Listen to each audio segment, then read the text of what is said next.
wassalamu ala asyrafil anbiya'i wal mursalin nabiyina Muhammadin wa ala alihi wa sahbihi ajma'in. Amma ba'du. Ingkang kula hormati Sholihul Bait inggih menika Bapak Nyono utawi Bapak Mas Hadi. Kula boten semerap niki tiyang kalih napa tiyang setunggal? Kalih nggih. Ingkang Bapak Nyono niku kang bapakne ngasih sepuh sing mau Pak Mas Hadi. Alhamdulillah. Mas Hadi niku tiyang kalih. Kula rumiyin enget enten setunggalipun nami ingkang kados-kados kalih. Rumiyin ing pondok niku enten lare teng Pak Guru naminipun Sahidan Imron. Nah, disebut Sahid dan Imron. Terus lare setunggal tapi terus kalih Sahid dan Imron. Ingkang kula hormati Bapak Haji Abdul Ghaffar, ingkang kawula wau dipun sedat dening Pak Hadi selaku pengawal kegiatan pemuda kemanapun pemuda ini berjalan dan bergerak. Memang pemuda ini yang boten dikawal merawasna Pak Dul. Pak Hadi. Yang saya hormati Ketua Pimpinan Nahdlatul Muhammadiyah dan seluruh jajaran serta agung serta warga pada umumnya. Ya, saya sangat bersyukur bahwa pada malam hari ini bisa hadir di tempat ini. Semula saya agak ragu. Forum ini adalah forum untuk mendalami agama. Semakin kita mengerti tentang agama, maka semakin kita punya pedoman hidup, sehingga bisa membedakan mana yang benar, mana yang salah, sehingga kita lebih hati-hati dalam bertindak, berlaku, untuk senantiasa menjaga perbuatan kita, ucapan kita yang sesuai dengan apa yang diridhoi oleh Allah Subhanahu wa Ta'ala. Maka dengan begitu kita akan menjadi orang yang baik. Yuridillahu khairan tadi ya. Maka saya mengapresiasi kegiatan pengajian ini, meskipun semuanya sudah alumni sekolahan ya, sekarang menjadi mahasiswa besali, mahasiswa apa lagi? Ada yang masih jadi mahasiswa besar. Tapi ya inilah forum kita belajar, forum kita mencari ilmu. Pada malam hari ini saya ingin mengutip saja sebuah buku. Buku ini adalah karya seorang dai, seorang penulis dari Lebanon. Namanya adalah Fathi Yakan. Nah, Fathi Yakan. Yakan itu kalau bahasa Indonesia Yakan, Yakan. Ya enggak, ya enggak. Yakan. Itu question tag kalau dalam bahasa Inggris itu ya. Yakan.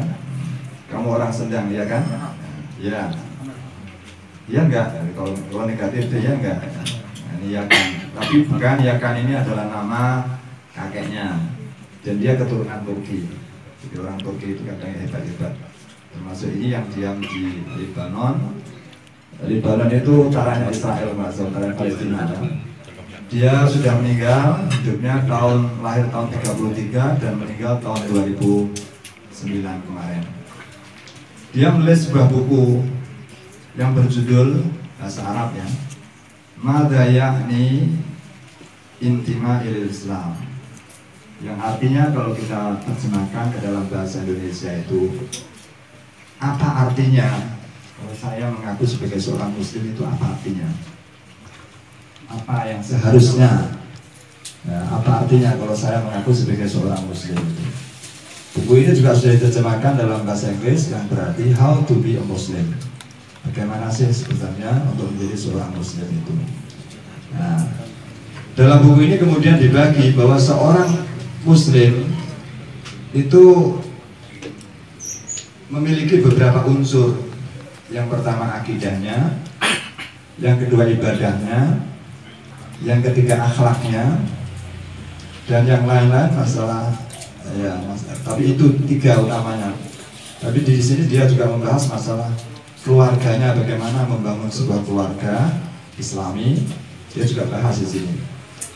Maka pada kali ini saya ingin mencoba untuk mengambil satu saja biar tidak banyak. Yang lain-lain nanti bisa kita lanjutkan pada sesi-sesi yang lain atau pada kesempatan yang lain. Yang pertama adalah tentang akidah, nah, yakni dengan judul Kaifa akunu musliman fi aqidati. Bagaimanakah saya ini menjadi muslim dalam hal akidah? Nah, di sini akidah ini masalah sangat prinsipil karena merupakan fondasi dari sikap keberagaman kita. Tanpa akidah yang benar, semua amal perbuatan kita menjadi sia-sia. Karena semuanya harus diselesaikan pada iman. Jadi amal-amal soleh itu baru memiliki arti kalau punya dasar iman dan ikhlas. Ikhlas itu intinya ya iman tadi ya, percaya kepada Allah dan menyatukan niat kita hanya kepada Allah Subhanahu wa Ta'ala. Nah, barangkali beberapa materi yang akan saya sampaikan mungkin sudah pernah dibahas dalam berbagai momen, tapi ini barangkali akan saya kupas atau bacakan poin-poin dan mungkin sedikit penjelasan dari masing-masing poin. Beliaunya Fatihah Khan ini menjelaskan bahwa pertama-tama untuk menjadi muslim secara akidah itu pertama yaitu an nakuna mu'minan bi anna khaliqal kaun ilahun hakimun qadir alimun qayyum, itu Allah. Ini mungkin sama-sama sudah kita pahami bahwa seorang dikatakan muslim pertama-tama harus meyakini bahwa pencipta alam semesta ini adalah Allah Subhanahu wa Ta'ala, Tuhan yang Esa, bukan yang lain-lain. Maka dalam persoalan ini, dalam persoalan keyakinan terhadap Tuhan ini, kalau kita melihat manusia di bumi itu bermacam-macam. Ada sebagian orang yang tidak percaya akan adanya Tuhan, yang mungkin kita kenal seperti aliran-aliran komunisme. Itu adalah sebuah paham atau ideologi yang anti Tuhan, bahkan tidak percaya kepada Tuhan. Bahkan mereka mengatakan Tuhan itu ada karena manusia yang mengadakan. Bagaimana manusia mengadakan? Yang menciptakan sendiri dalam pikirannya, kata mereka. Jadi bukan manusia, bukan Tuhan yang mengadakan manusia, tapi manusialah yang menciptakan Tuhan. Menciptakan Tuhan di dalam pikirannya, menciptakan Tuhan dalam pikirannya. Makanya kata orang komunis, Tuhan itu banyak versinya. Kalau menurut orang Islam ya Allah, menurut orang Hindu lain lagi, menurut Buddha lain lagi. Dan itu sudah disebutkan dalam Al-Quran. Mereka-mereka itu berkata, wama waqalu ma hiya illa hayatuna dunya namutu wa nahya wa ma yuhlikuna illa dahr. Mereka orang-orang yang tidak percaya kepada Tuhan ini mengatakan, jadi kehidupan ini ya kehidupan dunia ini. Mereka tidak percaya akan kehidupan akhirat. Mereka tidak percaya kepada yang gaib. Nah, malaikat tidak percaya mereka. Kehidupan alam akhirat tidak percaya. Kehidupan itu ya kehidupan di dunia ini. In hiya illa hayatuna dunya. Namutu wa nahya. Kita mati dan kita hidup di kehidupan ini. Wa ma yuhlikuna illa dahr. Dan tidak ada yang membinasakan kita kecuali waktu itu sendiri. Jadi kalau sudah masanya kita haus, kita rentah, kemudian kita mati, ya mati ya itu sebagai proses alamiah kata orang-orang yang ateis yang tidak percaya kepada Allah. Dan itu sudah disinggung oleh Al-Quran, sudah disinggung oleh Al-Quran. Maka tidak benar keyakinan semacam itu. Terus masalah keyakinan kepada Allah ini ya harus murni keesaannya. Jadi misalnya nggak boleh kita percaya kepada Allah tapi juga percaya adanya Tuhan yang lain, atau kita menyembah Tuhan yang lain, itu namanya kemusyrikan. Maka orang-orang Nasrani itu sudah dikatakan oleh Al-Quran sebagai ulaika humul kafirun, karena mereka meskipun mengakui Allah sebagai Tuhan tapi juga menuhankan selain Allah, yaitu Isa bin Maryam dan Roh Kudus ya. Lakot kafarol ladzina qalu innallaha thalithu tsalatsa. Berarti disebut kalau sudah kafir itu, sudah ingkar terhadap akidah atau keyakinan yang benar. Jadi harus bertauhid, harus mengesahkan Allah. Ini prinsip pertama masalah akidah. Kemudian yang kedua, ayyakuna mu'minan bi anna Allah Subhanahu wa ta'ala arsala rusul wa anzala al-kutub li ta'rifin nasi bihi wa bi ghayati khalqihim. Jadi meyakini bahwa Allah itu telah menurunkan, telah mengutus rasul-rasul, juga telah menurunkan kitab-kitab untuk memperkenalkan kepada manusia tentang Allah, tentang tujuan penciptaan manusia, juga tentang kemana kita ini akan hidup. Jadi yang memberi jawaban tentang arti hidup, tujuan hidup, dan kemana akhir dari kehidupan ini, ya agama kita itulah. Sehingga kita harus seperti apa di dunia ini, ya kalau kita punya keyakinan yang benar, insya Allah hidup kita juga akan benar. Jadi seorang mukmin itu, ya, atau Allah Subhanahu wa ta'ala telah mengutus rasul-rasulnya dan juga menurunkan kitab-kitabnya untuk memberikan petunjuk. Maka setiap zaman, setiap masa, pada zaman dahulu Allah menurunkan rasulnya untuk memberitahu kepada mereka petunjuk dan jalan yang benar. Yang kemudian akhir dari semua rasul itu adalah Nabi Muhammad SAW. Bukan hanya rasul, tapi akhir dari semua nabi, ya, itu adalah Nabi Muhammad SAW. Tujuan dari rasul semuanya adalah untuk mengingatkan manusia agar menyembah kepada Allah, juga menunjukkan tentang tujuan hidup dan sebagainya, apa yang harus dilakukan dalam hidup. Seperti firman Allah, walaqad ba'atsna fi kulli ummatin rasula an i'budullaha wajtanibut taghut faminhum man hadallah wa minhum man haqqat 'alaihi dhalalah. Dan kami telah utus pada setiap umat itu rasul yang tugasnya adalah untuk memerintahkan, mengajak kepada manusia an i'budullah, hendaklah kalian semuanya menyembah Allah, wajtanibut taghut, dan jauhilah taghut. Taghut itu berarti sembah selain Allah. Faminhum man hadallah. Setelah diajak oleh para rasul, manusia itu ya ada dua. Ada yang kemudian mengikuti petunjuk tadi, tapi juga ada yang menolak. Wa minhum man haqqat 'alaihi dhalalah. Tapi ada juga di antara mereka yang tetap pada dunia kesesatan karena tidak mau mengikuti petunjuk para nabi dan kitab suci tadi. Ini poin yang kedua. Poin yang ketiga dalam hal akidah untuk menjadi seorang mukmin adalah ayyakuna mu'minan bi anna al-khaliq lam yakhluq hadzal kauna abathan wala sudah.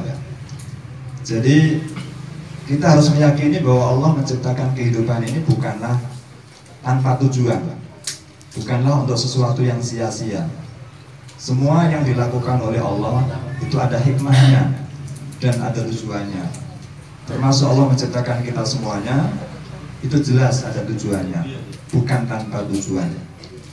Dan tujuan itu dalam konteks, dalam kaitan penciptaan manusia adalah jelas, yaitu agar kita semuanya beribadah kepada Allah Subhanahu wa ta'ala. Seperti firman Allah, wa ma khalaqtul jinna wal insa illa liya'budun. Tidaklah aku menciptakan jin dan manusia kecuali agar mereka beribadah kepadaku. Kalau Allah menyuruh kita beribadah kepada mereka, kepada Allah, bukan berarti Allah butuh kepada kita, tidak. Tapi itu adalah sebuah kebutuhan kita kepada Allah. Jadi Allah bukan berarti menjadi tidak agung ketika kita tidak menyembahnya, tidak. Tapi menyembah Allah itu adalah sebuah kebutuhan naluri manusia. Kan disebutkan di dalam ayat yang lain, faqim wajhaka lid-dini hanifah fitratallah. Jadi luruskanlah wajahmu, faqim wajhaka lid-din, kepada agama. Ya, jadi kecenderungan kepada agama itu adalah sebuah fitrah. Fitrah itu adalah ciptaan yang merupakan bawaan. Jadi bawaan manusia untuk percaya kepada Tuhan itu adalah fitrah. Sehingga kalau fitrah itu tidak diarahkan, tidak diberi jalan, bisa menimbulkan ketidaknormalan, bisa menimbulkan penyakit. Apa contohnya? Fitrah kita, naluri kita butuh makan dan minum. Tapi kalau kita tidak memberikan perut kita makanan dan minuman, maka akan menimbulkan ketidaknormalan dan sakit. Fitrah orang yang lain misalnya yang muda-muda ini yang mestinya sudah menikah, fitrahnya nalurinya adalah butuh pasangan ya. Tapi kok dia puasa terus sampai tua, ini ya kurang menimbulkan apa itu ketidaknormalan psikologis atau ya, tapi itulah namanya fitrahnya ya, apa sebuah ciptaan yang sudah diciptakan oleh Allah sejak lahir memang sudah bawaan gitu ya. Ya, termasuk beragama itu adalah fitrah. Fitrah. Bayangkan, sekalipun orang itu mengatakan tidak percaya kepada Tuhan, tapi sekali waktu dia berada dalam kondisi yang sangat kritis, ibaratnya tenggelam di laut dan tinggal nyawanya tinggal sekejap, di situ biasanya ingat kepada Tuhan. Orang cenderung ingat kepada Tuhan pada saat-saat dia itu saat-saat yang seperti itu, saat-saat sakit dan sebagainya baru ingat kepada Tuhan. Jadi itu menunjukkan fitrah manusia. Ya, betul ya, kalau kita biasanya sakit, apalagi sakit parah, itu apa mengeluhnya atau mungkin wadulnya nyebutnya itu kan kepada Allah Subhanahu Wa Taala. Ya itu berarti naluri kita, fitrah kita. Akidah adalah tujuan. Dan dalam ayat yang lain dikatakan beribadah. Dalam ayat lain disebutkan bahwa Allah Subhanahu Wa Taala menciptakan kehidupan ini adalah untuk menguji. Surat Al-Mulk itu ya, Alladzi khalaqal mauta wal hayat liyabluwakum ayyukum ahsanu amala. Jadi Allah menciptakan kehidupan di dunia ini adalah untuk menguji kita semuanya, menguji kamu sekalian. Ujiannya apa? Bukan dengan soal matematika, fisika, kimia, sejarah, geografi dan sebagainya, tidak. Tapi adalah yang diujikan adalah amal perbuatan kita. Liyabluwakum ayyukum ahsanu amala, untuk menguji kamu sekalian siapa di antara kalian yang paling bagus amal perbuatannya. Jadi Allah di sini adil. Untuk lulus dalam ujian ini tidak harus pintar. Untuk lulus dalam ujian ini tidak harus kaya. Karena amal soleh itu bisa dilakukan oleh siapa saja. Tidak harus dilakukan oleh orang kaya. Pernah dulu pada zaman Rasulullah SAW, sahabat-sahabat yang agak kurang berpunya, agak miskin itu wadul kepada Rasulullah dengan mengatakan, nah ini enak orang-orang yang diberi Allah rezeki banyak ya, dhahaba ahlud dusuri bil ujur. Nah, orang-orang yang berpunya, orang yang kaya itu enak karena dia bisa memonopoli ganjaran. Bagaimana kok bisa memonopoli ganjaran? Mereka ya sholat sama seperti kita orang-orang miskin sholat. Ya sumuna kama nasu, puasa mereka juga puasa seperti kita yang tidak punya ini puasa. Tapi mereka punya keistimewaan tapi mereka bisa bersedekah yang kita ini miskin ini tidak bisa. Wah, kemudian dijawab Rasulullah bagaimana? Sedekah itu tidak harus dengan harta. Dikatakan Rasulullah fa inna likulli tasbihatin shadaqah, kullu takbiratin shadaqah, kullu tahmidatin shadaqah. Jadi kalimat thayyibah, tasbih, tahmid, takbir, tahlil itu juga shadaqah yang bisa mendatangkan ganjaran. Amar bil ma'ruf, menyerukan kebaikan itu juga shadaqah yang bisa mendatangkan kebaikan. Mengambil sesuatu yang berbahaya di jalan, imatatul adza anit thariq, mengambil sesuatu yang bahaya, ya entah duri, entah paku atau batu dari jalan supaya tidak mencelakai dan mencederai orang, itu termasuk sedekah. Tapi kalau ada orang yang pekerjaannya malah menyebarkan paku di jalan, ya itu berarti bukan sedekah, itu malah sebuah amal.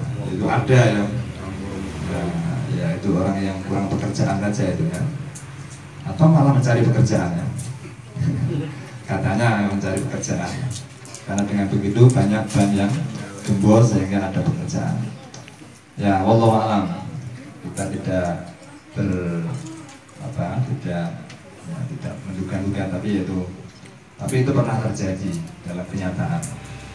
Terus kemudian, kalau hidup ini adalah ujian, maka kita harus selalu berusaha untuk bagaimana lulus dalam ujian ini. Ujian ini, orang itu semakin diberi kenikmatan, dia akan diuji dengan kenikmatan itu. Begitu sebaliknya, kalau diberi musibah, dia juga diuji dengan musibah itu. Karena ternyata banyak juga orang-orang yang kaya dengan kekayaannya tidak malah ingat kepada Allah, malah lupa. Itu kan kecenderungan manusia begitu. Diberi kenikmatan, bukan malah syukur, bukan malah ingat kepada Allah, malah lupa. Itu alhaakumut takatsur. Jadi kehidupan yang bermewah-mewah itu sering menjadikan kalian itu lalai, lupa.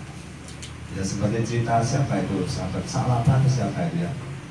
Ketika Anda punya kambing, dia aktif berjamaah. Ketika diberi kambing dan kambingnya beranak pinak, malah tidak pernah jamaah. Nah itu berarti diberi nikmat malah tidak syukur. Nah, itulah kecenderungan manusia. Justru ketika diberi musibah malah ingat kepada Allah. Biasanya malah begitu.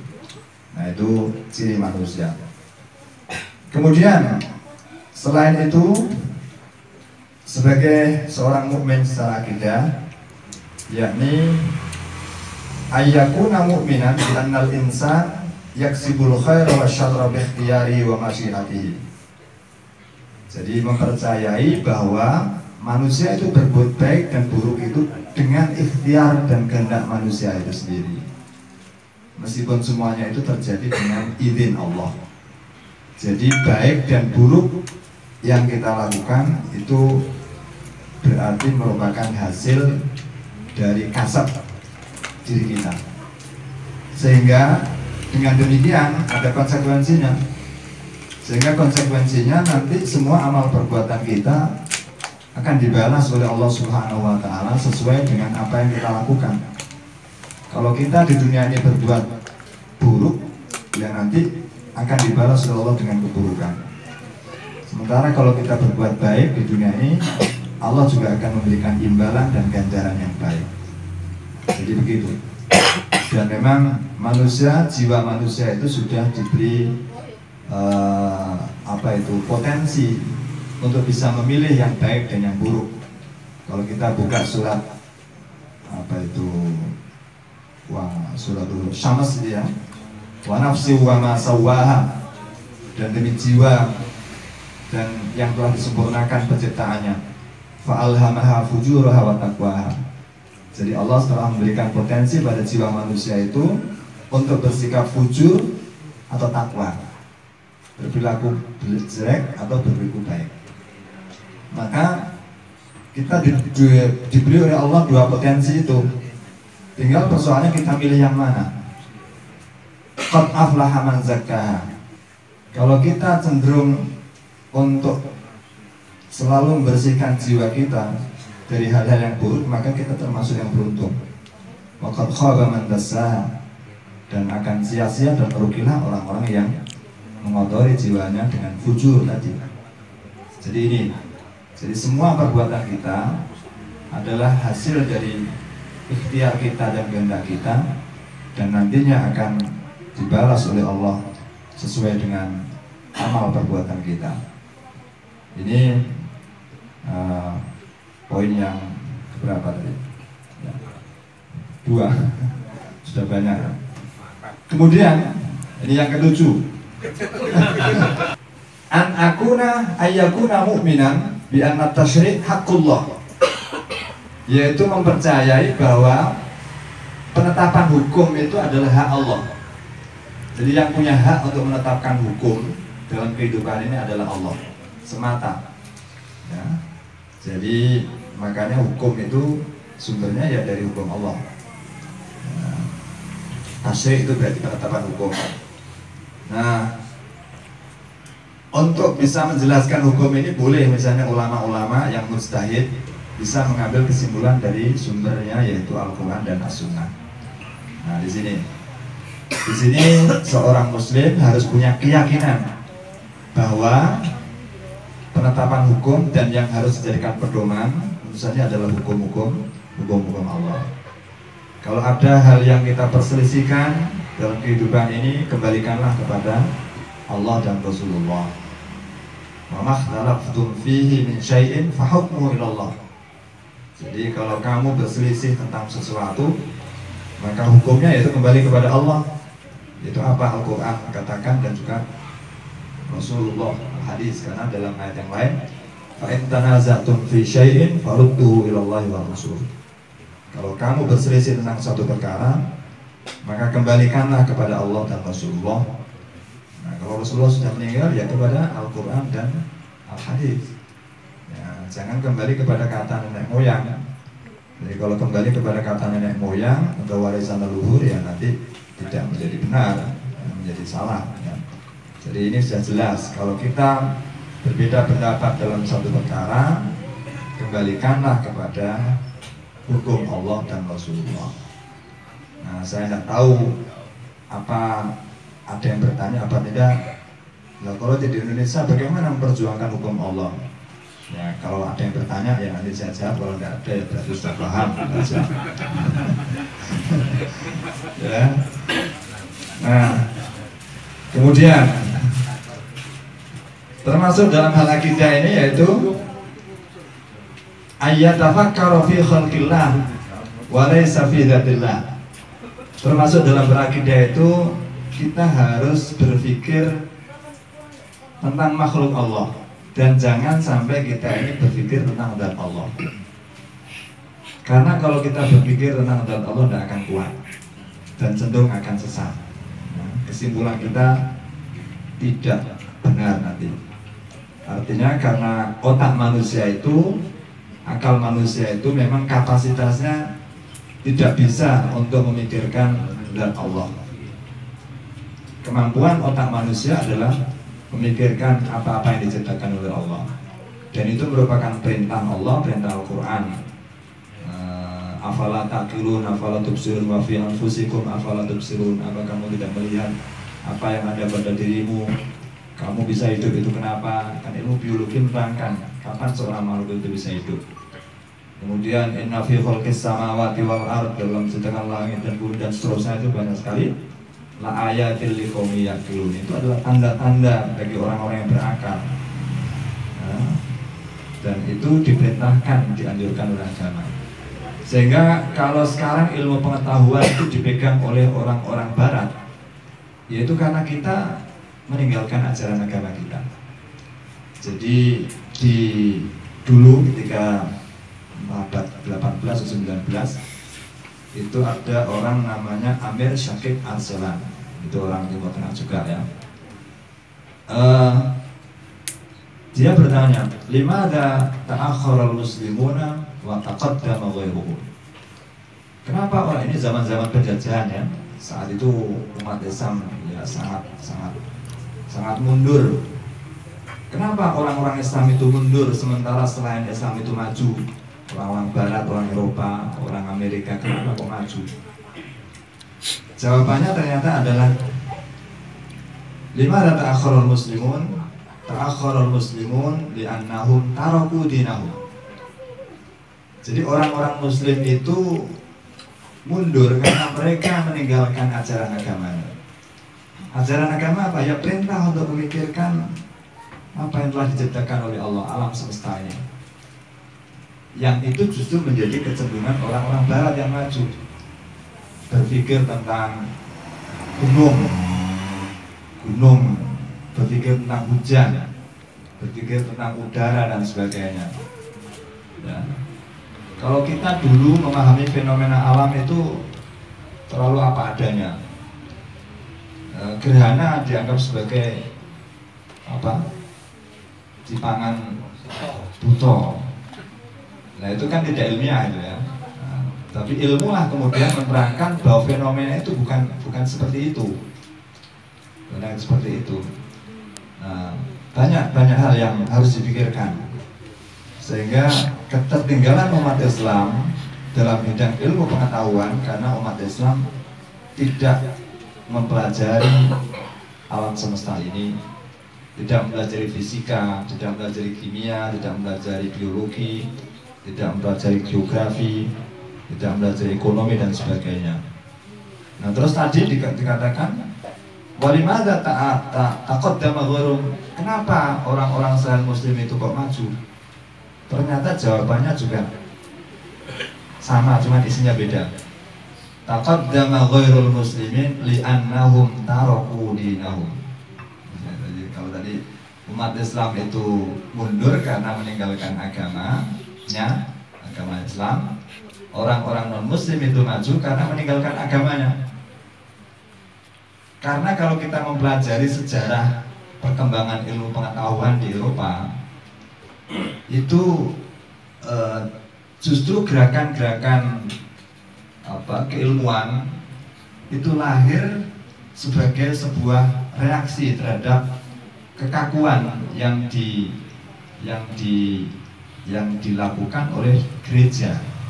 Jadi dulu pada ada Eropa abad pertengahan tahun 1500-an, 1600, itu yang paling berkuasa bukan kerajaan-kerajaan tapi adalah gereja Vatikan. Jadi banyak raja-raja itu yang sam'an wa ta'atan kepada penguasa Romawi yaitu Vatikan, pemimpin spiritual agama Katolik. Sehingga pada masa-masa itu muncullah gerakan-gerakan kebebasan seperti Renaissance, itu ingin mengedepankan kembali budaya-budaya Yunani kuno yang kreatif gitu ya, tidak mandek seperti saat Eropa dikuasai oleh gereja. Bahkan di kalangan gereja sendiri muncul gerakan anti gereja atau gerakan reformasi gereja yang kemudian melahirkan sekte atau aliran baru yang kemudian disebut Protestan. Protestan itu agama Protestan itu karena memang mereka protes, ya. Protes terhadap beberapa kebijakan gereja. Gereja itu, ingat gereja itu beda dengan masjid ya. Nah, bukan, tapi organisasinya itu beda. Jadi kalau masjid itu kan paling ada takmirnya, tapi kalau gereja itu ada struktur organisasi keagamaannya. Jadi kalau di pusatnya itu ya paus di Roma. Kalau kita masjid itu kan hanya takmir saja mengurus secara, tapi di sana sekaligus sebagai pemimpin spiritual di sana. Nah, jadi pada saat-saat itu gerakan kebebasan dan gerakan ya mungkin liberalisme ya, itu justru mereka lari dari agama Kristen. Bahkan sebuah bukti yang sangat-sangat valid dan tidak bisa dibantah, seorang ilmuwan terpaksa harus dihukum mati oleh gereja karena memiliki pendapat yang berbeda dari keyakinan gereja. Siapa ilmuwan itu? Galileo. Galileo itu adalah seorang astronom yang berpendapat bahwa sesungguhnya bukan matahari yang mengitari bumi, tapi justru bumilah yang mengitari matahari. Ya. Pendapat-pendapat lama sebelum Galileo mengatakan apa itu heliocentris. Jadi bukan geosentris ya, yang menjadi pusat dari peredaran planet-planetnya adalah bumi. Karena apa yang dilihat oleh manusia setiap pagi ya, matahari berkeliling dari timur ke barat, tenggelam, besok muncul lagi. Terus bulan juga demikian. Bulan itu muncul dari timur ke barat ya. Saya agak lupa. Ustaz Nuradi, Ustaz Matraji juga. Benar ini kan? Kalau matahari itu kan dari timur ke barat. Nah, kalau bulan itu loh.